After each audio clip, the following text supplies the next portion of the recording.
तो सीन क्या है ना, अब 71,000 का पड़ रहा है ये आपका आईफोन 17 एंड लोगों का क्वेश्चन है यार 17 प्रो अभी खरीदे या बिग बिलियन का वेट करें। तो यार देखो, मैं कुछ आपको previous trends and current situation के हिसाब से बताने की कोशिश करूंगा, बट उससे पहले आप चैनल पर नहीं हो तो चैनल सब्सक्राइब करो टेक्निक इंडिया को ऐसी काम की वीडियोज़ के लिए। एंड टेलीग्राम व्हाट्सएप पे ऑलरेडी ये डील्स डाल चुका हूँ मैं अच्छी वाली, अगर आपने मिस कर दी होगी, अगर आप फॉलो नहीं करते होगे तो कर लो, लिंक मैंने डिस्क्रिप्शन में डाल दिया है। अब पता क्या क्वेश्चन ये है कि लेट्स से अगर हमने आईफोन 17 है, जो आईफोन 17 के अंदर अब प्राइस जो दिख रहा है मुझे 72,900 दिख रहा है, और फ्लिपकार्ट एक्सेस है आपके पास तो आपको प्राइस दिख रहा है 71,000 का, ठीक है, जो कि काफ़ी अच्छा प्राइस है टू बी वेरी ऑनेस्ट, ठीक है, बुरा नहीं है। पिछले साल इसी टाइम पे आईफोन 16 का जो प्राइस था ना वो था 60,000 गोल्ड सेल के अंदर, ठीक है, इस साल आया 70,000, तो ऑलरेडी 10,000 हाइक आया। क्यों? पिछले साल 128 बेस था, इस बार 256 बेस है, 120 हर्ट्ज रिफ्रेश रेट भी है, और सारी चीज़ों को देखते हुए और कि ये जो 70 का भी प्राइस है ना बुरा नहीं है, कंसिडरिंग आईफोन 17 एक अपग्रेडेड फ़ोन है।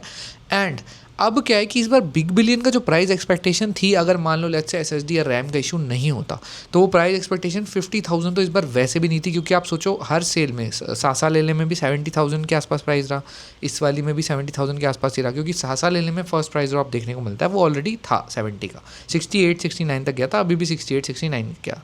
तो गोल्ड सेल में जनरली सेम ही आता है जो सासा लेले सेल में आता है। तो अब क्या है कि अब पिछले साल सासा लेले सेल में प्राइस ऑलरेडी 60 चला गया था, 62 63, एंड रिपब्लिक डे सेल में तो 65 चला गया था, और इस साल तो 76 77 ही मिल रहा था रिपब्लिक डे में, ज़्यादा ही महंगा था इनफैक्ट। तो ओवरऑल समझते हैं अगर हम इकोनॉमिक्स को, तो 10,000 का वैसे ही रेट हाई चल रहा है। तो अगर let's say SSD and RAM का इशू नहीं होता तो आपका प्राइस होता ना आज आईफोन 17 का बिग बिलियन डेज में लेट्स से वो होता 59,000 या 58,000 आफ्टर ऑल कार्ड डिस्काउंट। इससे नीचे जाने की पॉसिबिलिटी थी ही नहीं, मतलब अभी से 10,000 सीधा सीधे कम जो अभी हमें प्राइस देखने को मिल रहा है, एंड इससे कम हमें वैसे भी पॉसिबिलिटी नहीं थी। बट अब जो बात सामने आ रही है वो आ रही है कि प्राइस जो हाइक होगा ना वो 94,000 चला जाएगा, और अगर 94 एमआरपी हो जाती है फिर कितना ही डिस्काउंट लगा लो प्राइस 89 88 से नीचे नहीं आ रहा। तो मतलब 20,000 रुपये का यहाँ पे प्राइस हाइक देखने को मिलने का सुनने में आ रहा है कि 20,000 का प्राइस हाइक देखने को मिल सकता है। और अगर गलती से भी 20,000 का प्राइस हाइक हो गया तो आप सोचो आप पोटेंशियल लॉस में कितने हो, कम से कम 20,000 रुपये में। बट हाँ, अगर आप लेट्स से हमारा बिग बिलियन डे सही आ जाता है, एग्जाम्पल है, देखो पता किसी को नहीं है, सब अपना गेस वर्क ही कर रहे हैं या फिर अपना पूरा का पूरा एनालिसिस ही करके बता रहे हैं आपको।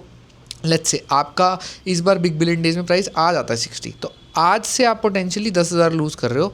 बट अगर आपका नहीं आता और प्राइस हाइक हो जाता है तो आप पोटेंशियली 20,000 रुपीज़ लूज़ कर रहे हो। मतलब आप ये सोचो आपके लिए आज की सिचुएशन मेरे को लगता है बेहतर है। लेट्स से अगर प्राइस हाइक नहीं भी होता ना, और हो सकता है कि फिर भी बिग बिलियन डेज में जो उसका प्राइस है 65 66 ही आए बाई चांस, क्योंकि भाई पॉसिबिलिटीज़ बहुत हाई है, इस बार चीज़ें अच्छी नहीं चल रही है। हो सकता है बिग बिलियन में कुछ फ्लिपकार्ट जुगाड़ करके इसका रेट थोड़ा सा और 2-4 हज़ार कम कर दे, बट इससे नीचे आने की पॉसिबिलिटी रैम एंड एसएसडी की जो इतनी किल्लत चल रही है ना उसको देखते हुए आने के चांसेस बहुत मिनिमम हो चुके हैं, बहुत मिनिमम। और वो भी उस समय आपको फ्लिपकार्ट एक्सिस क्रेडिट कार्ड ही नहीं है बार लगाएगा। अगर आपके पास आज बजट नहीं है तो एटलीस्ट अप्लाई करके रख लो, देख लो 6700। मैं हमेशा से बोलता आ रहा हूँ और क्यों कार्ड को प्रमोट करता हूँ, क्योंकि सिर्फ 500 रुपये की सालाना फीस में आपको 6,500 रुपये का अगर आपको यहाँ पर डिस्काउंट मिलता है, 8,000 रुपये, पता है आपको 7 ले सेल में 10-10 हज़ार रुपये का फ्लैट डिस्काउंट फ्लिपकार्ट एक्सेस पे था।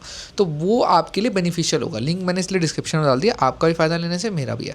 पर हाँ, अगर आपका आज बजट है तो मेरी अंडरस्टैंडिंग ये है, अगर मेरे पास मुझे लेना होता, आज मेरा बजट होता तो मैं पर्सनली या अपने घर वालों के लिए किसी को लेना होता तो मैं आज ही लेता। 70,000 is not a bad price. And अगर आपको इसके साथ एक चार्जर खरीदना है तो आप 20 वाट का एप्पल का चार्जर ऑफिशियल लिंक डिस्क्रिप्शन में है, सही सेलर से ले सकते हो जो मैंने लिंक डाल रखा है उसके थ्रू। या फिर आपको सेकेंडरी किसी कंपनी का लेना है तो ये एक स्पाइजन का ऑप्शन आता है और एक रिंके का आता है, दोनों ही बहुत बढ़िया मैं पर्सनली यूज़ करता हूँ। 40 वाट की अच्छी पावर डिलीवरी दे देते हैं वो, तो वो यूज़ कर सकते हो 1,500 से 2,000 की रेंज में। बाकी बहुत सारे और ब्रांड्स आते हैं, मैंने मोस्टली रिंके एंड स्पाइजन यूज़ किया है तो मेरा ट्रस्ट उन पर ही है। बाकी आपको बेल्किन लेना है, डेपर भी है एक ब्रांड जो काफ़ी लोग बोलते हैं।